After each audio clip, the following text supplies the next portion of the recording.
여러분 안녕하십니까? 사주 상담사 장세진입니다. 사주학 용어 중에서 탐재 괴인과 철새개금이라는 것이 있습니다. 이들은 매우 중요하지만 상담 과정에서는 잘 들어보지 못하는 용어들인데요. 탐재 괴인은 제다신약이라는 말로 대신 설명하기도 하고, 철새개금은 활인업에 종사하는 성향이라고 쉽게 설명하고 넘어가기 때문입니다. 오늘의 영상은 탐재 괴인과 철새개금에 대해서 살펴보겠습니다. 탐재 괴인이란 재성이 인성을 극하여 인성이 못쓰게 되는 경우를 말하는데요. 글자 그대로 해석하자면 재를 탐하여 인성이 붕괴되는 경우를 말합니다. 현실적으로는 돈이나 여자를 탐하여 인간성이 말살되는 경우를 말하는데요. 재성과 인성은 둘 다 길신인데 길신이 길신을 극하게 되니까 흉함이 가중됩니다. 십신이 극하는 관계를 보면 비겁이 재성을 극하고 식상이 관성을 극하며, 재성이 인성을 극하고 관성이 비겁을 극하며, 인성이 식상을 극하는 관계로 정리할 수 있습니다. 비겁이 재성을 극하는 관계는 흉신이 길신을 극하는 관계이므로 당연히 흉합니다. 식상이 관성을 극하는 관계를 보면 정관을 극하는 경우와 편관을 극하는 경우로 나누어 볼 수 있는데요.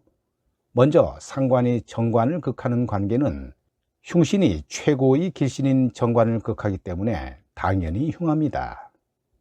그러나 식신이 정관을 극하는 관계는 서로 다른 음양 관계의 극이 되므로 흉하긴 하지만 상대적으로 최악의 상황은 아니라고 보는데요. 물론 식신도 길신이고 정관도 길신이므로 길신 간의 극이 되기 때문에 바람직하지는 않습니다. 또 식상이 편관을 극하는 관계는 길신이 흉신인 편관을 극하는 관계이므로 당연히 문제가 없습니다. 인성이 식상을 극하는 관계는 인성이 식신을 극하는 경우와 상관을 극하는 경우로 나누어 볼 수 있는데요. 인성이 상관을 극하는 관계는 길신이 흉신을 제압하는 관계이니까 문제될 것이 없다고 보지만, 인성이 식신을 극하는 관계는 편인도식이 되어 흉하다고 봅니다. 이는 인성도 길신이고 식신도 길신인데요. 서로 극하게 되니까 흉함이 크다고 봅니다. 재성이 인성을 극하는 관계도 마찬가지인데요. 인성도 재성도 길신인데 길신이 길신을 극하게 되니까 역시 흉함이 큽니다. 십신이 서로 극하는 관계를 살펴보면 길신이 길신을 극하는 관계는 인성이 식신을 극하는 경우와 재성이 인성을 극하는 경우가 있는데요. 둘 다 흉하지만 재성이 인성을 극하는 경우가 더 흉하다고 봅니다. 인성이란 부모, 학문, 문서, 명예이고 의식주에 해당하는 성분이 되는데, 특히 인성은 윤리나 도덕과 밀접한 관계가 있는데요. 한마디로 인간된 기본 도리에 해당하는 것이 인성입니다. 무엇보다 인성은 관성을 보호하고 지키는 성분인데요. 크게 보면 나라나 정부를 지키는 성분이고, 작게는 직장을 지키는 성분이 되며, 집안에서는 자식이나 남편을 지키는 성분이니까 인성의 역할은 매우 중차대합니다. 탐재 괴인은 바로 이 귀한 인성을 재성이 박살내는 것이고, 더군다나 길신인 재성이 길신인 인성을 극하게 되는 현상이 되므로 아주 흉하게 된다고 보는 것입니다. 인성이 재성에 의해 손상된다는 것은 바로 이런 신용이나 권위가 무너진다는 것이 되므로 매우 흉하게 봅니다. 탐재 괴인이 되면 부모의 덕이 없고 부친이 모친을 핍박하는 현상이 있을 수 있고요. 돈 때문에 인륜이 무너지거나 돈 때문에 학문을 포기하거나 돈 때문에 명예를 더럽히는 일이 생깁니다. 학자는 여자를 밝히다가 망신을 당하기도 하고, 학생은 연애를 하다가 공부를 그르치는 경우가 생깁니다. 사업가는 회사가 부도날 수도 있고요. 어린 아이는 고아로 자랄 수 있는 환경에 직면하기도 하고, 여자는 시댁과 친정의 불화를 경험하기도 하며 유산을 두고 골육상쟁이 벌어지는 경우도 있는데요. 이 모두가 반인륜적, 반도덕적인 일들입니다. 왼쪽 명식은 해월 갑인일주 편인격인데요. 임수가 투철하여 용신이 되었습니다. 무토와 기토가 용신 임수를 극하게 되니까 탐재계인 구조입니다. 오른쪽 명식은 병화일간 정인격으로 을목이 투철하여 용신이 되었는데요.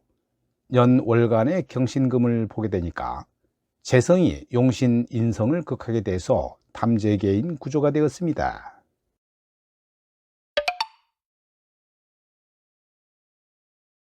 지금부터는 철새계금에 대해서 알아보겠습니다. 철새계금은 일종의 신살인데요. 그러나 아무 연유가 없거나 근원을 알 수 없는 그런 신살이 아닙니다. 자평진전에 보면 묘유술 삼자봉의 철새계금이라는 말로 이를 풀이하고 있는 것이 있는데요. 철새는 새로 된 자물쇠를 뜻하고 계금이란 이 자물쇠를 여는 열쇠를 뜻합니다. 즉 철새계금이란 새로 된 자물쇠를 열어주는 열쇠라는 뜻입니다. 묘목은 아침의 시작이며 술토는 하루 일과를 마치는 시간을 뜻하는데요. 그래서 묘술은 아침부터 저녁까지라는 시간적 의미가 있고, 유금은 날카로운 쇠를 뜻하는데요. 물상학적으로 보면 유금은 수갑이나 쇠사슬을 의미합니다. 그래서 묘유술은 아침부터 저녁까지 쇠사슬에 묶여서 신음하고 고통받는 사람들을 풀어준다 라는 의미가 있는 것입니다. 이런 의미로 묘유술이 사주에 있으면 이런 의미와 관련 있는 직업이나 그런 인생을 살아간다고 보는 것입니다. 즉 몸이 아픈 사람을 치료해 줌으로 해서 그 고통을 덜어주는 의사나 간호사, 물리치료사, 간병인 등의 의료행위가 그것이고요. 또 정신적으로 힘든 사람을 치료해주는 종교인이나 무속인, 상담업, 정신과 의사, 역술인 등도 여기에 해당합니다. 요즘에는 자연치유를 의미하는 힐링도 여기에 포함된다고 할 수 있지요. 묘유술 세 글자를 다 가지고 있을 때 가장 의미가 크고, 그 중에서 두 글자만 가지고 있어도 어느 정도의 작용을 한다고 봅니다. 지금까지 많은 역학자들에 의해 축적된 사주학에서의 경험치와 또 실제적으로 사주 간명을 하다 보면 이 묘유술의 작용이 분명히 존재함을 알 수 있는데요. 물론 100% 그렇다는 것은 아닙니다만, 직업적으로 이런 업을 하지 않는다 하더라도 그런 생각과 심성을 가진 경우는 충분히 있게 됩니다. 특히 사주에서 격국이나 용신의 작용이 미약하거나 관성이 약할 경우가 더 많습니다. 이 명식은 잘 나가는 중소기업을 운영하는 분인데요. 사업성인 편제를 잘 사용하고 있는 분입니다. 사업은 잘 되는데 신금일주답게 날카로운 부분이 많아서 직원이나 경쟁업체 사람들과의 관계에서 힘들어하고 있습니다. 그런 와중에서도 명리학에 관심을 가지고 공부 중인데요. 신사를 제외하고 오직 십성으로만 사주를 풀이하면 이 명식이 형이상학을 공부하는 이유를 설명하기 어렵습니다. 묘는 편제이고 해는 상관이며 유는 비견인데요. 종교 철학과는 거리가 좀 있는 글자들이긴 합니다만 십성을 따질 필요 없이 묘목과 유금 두 글자의 철새 계금이 이분의 기질에 영향을 미치는 것으로 봅니다. 오늘 영상은 여기까지입니다. 여러분 감사합니다.